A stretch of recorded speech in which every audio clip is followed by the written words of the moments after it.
Welcome to Penrose Learning, where we make understanding easy. In this video, I will explain how to work a bubble remover machine.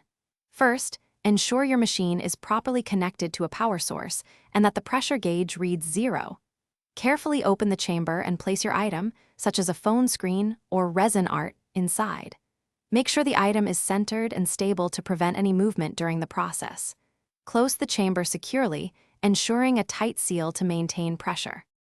Once your item is securely inside, it's time to operate the machine. Set the desired pressure, usually between 0.5 and 0.8 megapascals, depending on the material.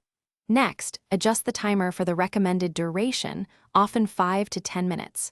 Press the start button and observe the pressure gauge as it slowly rises.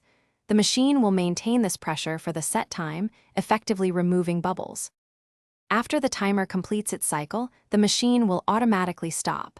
Do not open the chamber immediately. First, slowly release the pressure using the designated valve until the gauge reads 0. This gradual release is crucial for safety and to prevent damage to your item. Once the pressure is fully released, you can carefully open the chamber and retrieve your now bubble-free item. To ensure your bubble remover machine lasts, regular maintenance is key.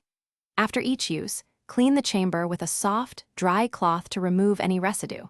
Periodically inspect the rubber seals for any signs of wear or damage, replacing them if necessary. Always adhere to the manufacturer's specific safety guidelines and recommended operating procedures. Proper care ensures consistent, excellent results for all your projects. Thanks for watching. If this was helpful, leave a like and consider subscribing. See you next time.